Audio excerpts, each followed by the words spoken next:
Greetings all, this is Nick of the Extra Hairy Variety. How's everyone going? We're back to talk a bit more about Star Wars Legion, but before we do, I just want to make a quick announcement in case you guys missed it. FFG let us know that they were going to have a panel during Adepticon, which is going to be on in the United States in the last weekend of March, and they announced that they would, during that panel, announce some major updates to the game of X-Wing, Armada, and Legion. So stay tuned for some awesome updates there, hopefully. If you're actually able to go there, I'm super jealous being here in Australia.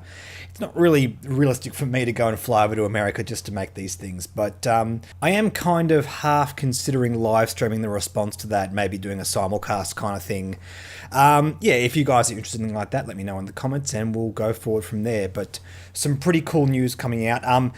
When it comes to Legion, which we're talking about today, we can pretty much expect that it's going to be the announcement of the Clone Wars content for Legion. We know from Gen Con last year that the Clone Wars content is coming to Legion. We just haven't had any official announcement or previews of any of those units. So that's what we're pretty much expecting. And for the people who are interested in Armada, a game that I've never played or covered myself, we're sort of hoping that that'll be the next major announcement from FFG. Hopefully Clone Wars is coming to that as well, because I know a lot of people who play Armada, if you watch Crabbox channel, are a big proponent of that. They're really pushing for this, more love for that game, and I'd love to see that. Indeed, as someone who does not play Armada, something like introducing the Clone Wars to that game is the kind of thing that could pull people who traditionally play Legion or X-Wing in, and it would actually make me quite interested in picking up the game as well. So hopefully that's what we see. Anyway, today we're going to talk about the expansion packs for SABINE and BOSSK, something that was announced a couple of weeks ago, just before I made this channel, so I kind of missed the boat on that one, but we'll talk about it now nonetheless. And when I first saw these guys, I thought, okay, so we're past the stage in Legion where we're just sort of building out the basic foundation of the game. We're actually moving into some more spicy, sort of more far-reaching lore-based expansions, and after reading these, I've noticed that that's not really the case. Both of these are basically mirroring a unit on the opposite faction. SABINE heavily mirroring Boba Fett, and BOSSK heavily mirroring Chewbacca. And I think for the start of the game, this is a good thing. Just having these basic archetypes sit on either faction. I'm very curious to see what happens when the Clone Wars gets thrown in, if they're going to continue doing that, try and make the same kind of unit exist on all four factions. I'm hoping FFG get a bit more creative than that. But nonetheless, it makes sense, and it's a good choice of characters. I really like both SABINE and BOSSK as the choices here. They're a bit more further reaching in terms of lore, but they're not obscure by any stretch of the imagination. Rotating here next to my head are the 3D renders of what I assume is the CAD file for these models. Also, interestingly, in these expansion packs, these appearances here is not all you get. For the example with SABINE, she appears to have an interchangeable head and interchangeable secondary weapon. You can see how she's sort of holding out a gun with her right hand. The image of SABINE on the spread shows her holding the Darksaber. And in the case of BOSSK, it would appear that both his arms can be replaced. In this image here, he's holding his large rifle. But in the image on the spread, he's holding a rifle with one hand and a small device in the other. We're not quite sure what that is. We'll talk about that in a tick anyway.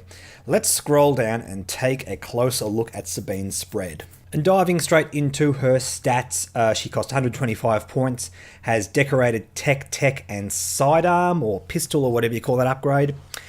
Jump 2, Gunslinger, so she can fire an additional ranged attack at a different target. She only has one ranged attack, and it only is usable in range 1 to 2, so that does put a bit of limitations on that, but still decent nonetheless. Impervious increases her dice pool whenever attacking against Pierce, always a very powerful thing. And Nimble rolls red defensive dice, 5 health, 2 constitution, offensive surge to critical, defensive surges, movement speed of 3, 2 black dice in melee, and her ranged attack is range 1 to 2, 1 of each color dice, Pierce 1. So pretty straightforward across the line, and you can see here, I'll bring up Boba Fett next to her, you can see there are a lot of comparisons to be made here. Both have Jump 2, Boba Fett's got Arsenal instead of Gunslinger, both of them function very similarly, sort of the same design space. Boba Fett's stats are pretty much identical as well, he has 1 more constitution, same surge, same movement. decent melee, a bunch of different ranged attacks. We're looking at basically the typical thing that we're seeing for the game of Legion, where the Empire and Rebel both get a very similar unit. The Empire one is a bit more expensive and a bit more potent overall. But I think the key thing to remember here is Boba Fett has bounty. It actually has a huge drastic effect on some of the games that he plays into, because he can actually net you extra victory points. This is something Sabine can't do. More to the point, we have one clear difference with Sabine as well in her upgrades, because she's able to take the Darksaber. Now this isn't as effective as your lightsaber. It throws 5 black dice. In the case of Luke Skywalker, he has 6 black dice. In the case of Vader, he has 6 red dice. So we're not talking sort of Jedi levels of combat effectiveness in melee. Indeed, Sabine doesn't have deflect or force powers, so she's not really playing in that same design space. However, it does mean she gains Dauntless, and she is immune to pierce only when fighting in melee.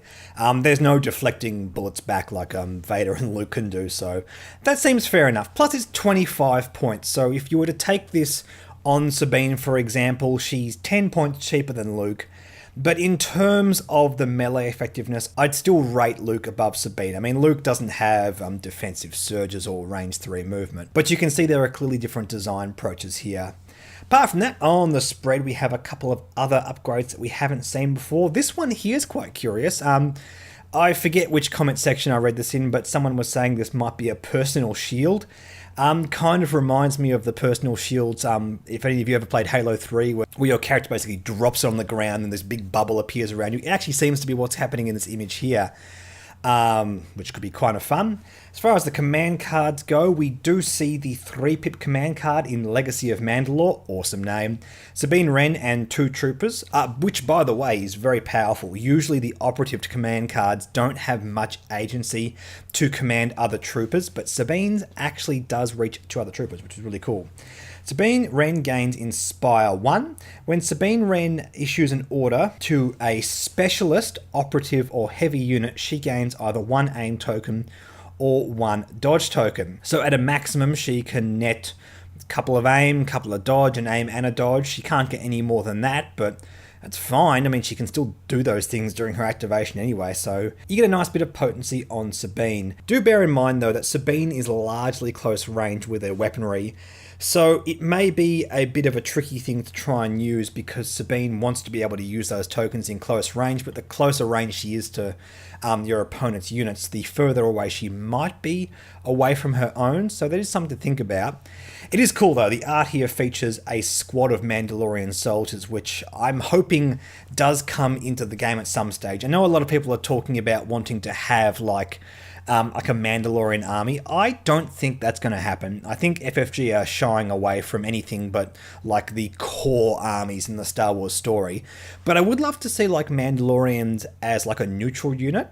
We know there's going to be Republic, CIS, Rebellion, and Empire soon, and you could almost justify Mandalorians on any one of those factions. Probably not CIS, but definitely the rest.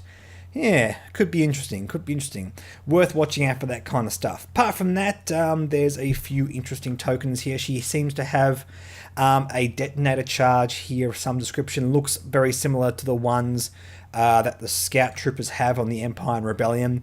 There's a little Sabine symbol here. Don't know what that's for. There's no bounty mechanic. There's no card that refers to it. I'm going to guess it has something to do with one of these command cards. We'll have to wait and see for that. Also, this one here, which I'm guessing has something to do with that personal shield or whatever that card's going to be. More on that to be revealed soon. Let's scroll down to BOSSK spread and take a look at his stats. Now, taking a look at his card here, it's a little bit difficult to read here, but I'm seeing pretty hard confirmation around various groups that he's definitely 115 points. I'm not quite sure where that's come from, so I'm not going to confirm that outright. But let's just say for argument he is 115 points, 2 decorated, 1 tech. What is his keywords? Bounty, just like Boba Fett, which again makes him very different from his rebel counterpart in Chewbacca. In Rage 3, so he has charge as long as he has 3 wounds. Expert Climber, actually, and Unhindered as well, so he moves around very well. Also, a new keyword, Regenerate 3. At the end of your activation, roll 1 defense dice for each wound up to 3. For every surge or dodge, you heal a wound. This is very, very cool. A little bit of a weird interaction with Enrage 3 because you can enrage, then de-enrage, then yeah, we'll see what kind of fun board stats it leads up to. But it is worth pointing out that BOSSK is only 2 health less than Chewbacca, which is what we're comparing him to here. Having said that, 2 less health but being able to regenerate seems like a pretty decent trade-off. He defends with white dice, so yes, it's not the same as regenerating with red dice, but I don't think that matters too much. Fact of the matter is, you're pretty likely to roll at least one of these results every single time you try to regenerate. So yeah, I like that a lot. Key thing is here, it happens after he activates. So you as the player really have to be mindful of the timing of this. You don't want to sort of activate him, then give your opponent several opportunities to shoot him, because you basically need to try and make sure the wounds stay high enough that your opponent can't just hammer him. Which they're going to try and do, because frankly this guy is going to be a monster when it comes to collecting that bounty. Now, unlike Boba Fett, who also has the bounty keyword, he doesn't move at speed 3. He only moves at speed 2, but the key thing with BOSSK is his ranged weapon, which is something 18 something rifle, can't really read that, is ranged 2 to 4 and fires with 5 dice. Now 4 of those are white, but you do get offensive surges to crit. It also has Pierce 1 and suppressive, so it can help lock down an enemy unit, potentially one that you're trying to get a bounty on. Also, just another note here, his melee attack is 1 red, 2 black and a white, and has Pierce 1. Now, as opposed to Chewbacca's melee attack, which just has 4 red dice, I'm curious about the math behind this, which one of these more consistent, because look, PS1 interacts with your opponent's dice, so it's not clearly always better than Chewbacca's attack or always worse. It is a case-by-case thing. It is meta-dependent. Both of these are pretty useless against vehicles. All the dice have 1 critical and 1 surge, so Chewbacca and BOSSK are both equally as effective against armored units. But against troopers, I'm not sure. If any of you guys have actually playtested this yet, I'm curious to see what is actually better, the melee on BOSSK or Chewbacca.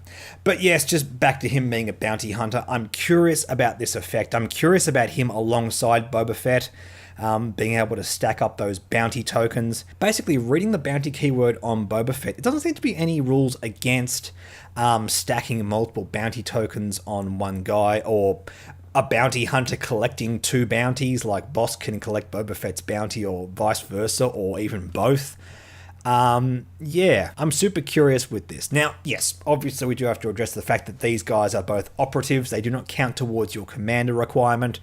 So you're pretty much looking at these guys alongside Veers, and then you've put so much of your army into 3 single minis. You have to be mindful of that. This is not going to be the easiest way to build out a list. I do really want to try it though. I do love the bounty hunters, and I love that they're sort of used as operatives on the Empire.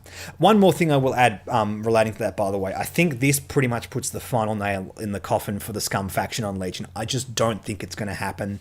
I think FFG want to have these guys as rogue operatives, sort of neutral guys that can go on one faction. If we get Mandalorians, I'm expecting them to be sort of like multi-faction units.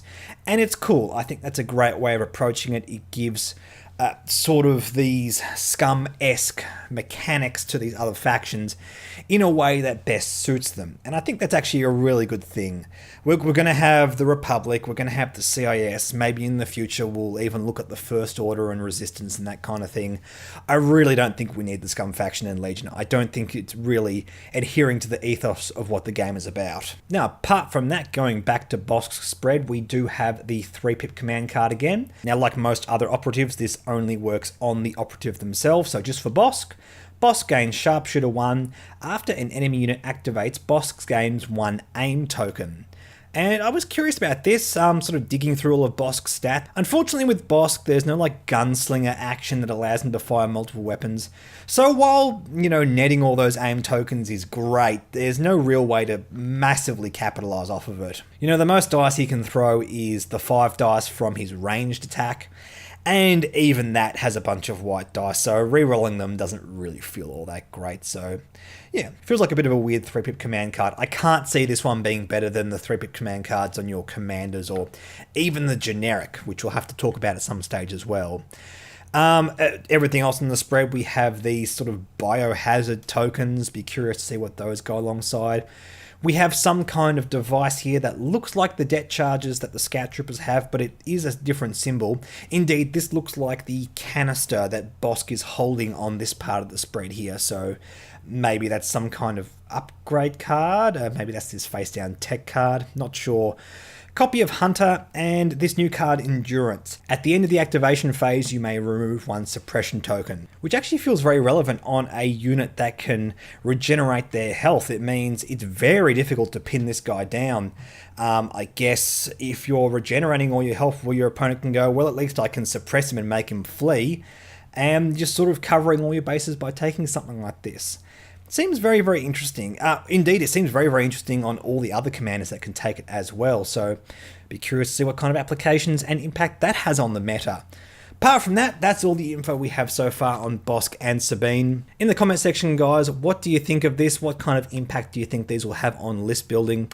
In the meantime, don't forget to like and subscribe. Like me on Facebook, follow me on Twitter and Reddit. Please head over to the main channel and drop me a sub there as well. Consider supporting my Patreon. Thank you so much to all of the existing patrons. You guys absolutely rock. And I'll catch you guys in the next video.